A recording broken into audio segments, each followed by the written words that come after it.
రాష్ట్ర ST commission chairman doctor డివిజి Shankarrao పర్యటించారు. మంత్రజోలలో వెలుగు ఆధ్వర్యంలో వన్ ధన్ వికాస్ కేంద్రాన్ని సందర్శించారు. గిరిజనులు చిరుధాన్యాలతో తయారు చేస్తున్న బిస్కెట్ ప్రాసెసింగ్ యూనిట్ను పరిశీలించారు. ఆరోగ్యానికి దోహదపడే మిల్లెట్ బిస్కెట్లను హాస్టల్ విద్యార్థులకు అందించే విధంగా కృషి చేస్తానని హామీ ఇచ్చారు.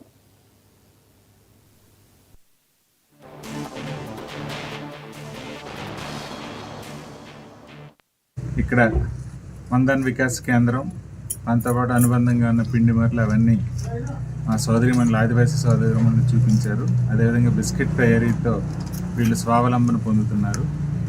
ఇది చాలా మంచి కార్యక్రమం. బాగా చేస్తున్నందుకు సోదరిమణులందరికీ నా అభినందనలు తెలియజేస్తున్నాను.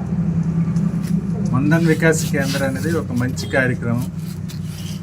ఆదివాసీ ప్రాంతాల్లో లభ్యమవుతున్న ఫారెస్ట్ ప్రోడక్ట్ అనేది సరైన మార్కెటింగ్ లేక, దాని వాల్యూ ఎడిషన్ లేక చాలా స్థానిక గిరిజనులు నష్టపోతున్నారు.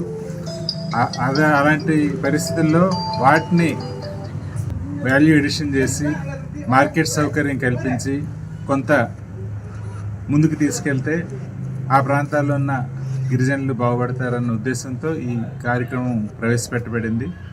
అవి ఎలా పనిచేస్తున్నాయో చూశాను. మొన్న శ్రీశైలంలో కూడా చూశాను కొన్ని. అలాగే ఈరోజు ఇక్కడ మన ప్రాంతంలో చూశాను. వీటికి పూర్తి ఆసరా కేంద్రం ఇస్తుంది. అయితే ఆసరా కన్నా మన స్థానికుల్లో దాని మీద పూర్తి అవగాహన ఉండాలి. స్థానిక అధికారులు దీని పట్ల సరైన శ్రద్ధ చూపి మార్కెటింగ్ సౌకర్యం కల్పిస్తే మరింత మెరుగైన లాభాలు వస్తాయి. ఆ ఆర్థిక స్థితి ఆ కుటుంబానికి బాగుపడుతుంది.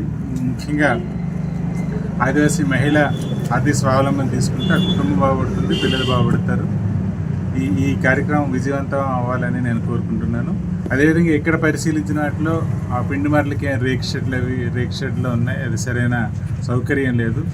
వాటిని కూడా కొంత ప్రభుత్వం సాయం చేస్తే శ్రమదానంతో కట్టుకుంటా ఉంటున్నారు. దీన్ని కూడా ప్రభుత్వం దృష్టి నేను తీసుకెళ్తాను.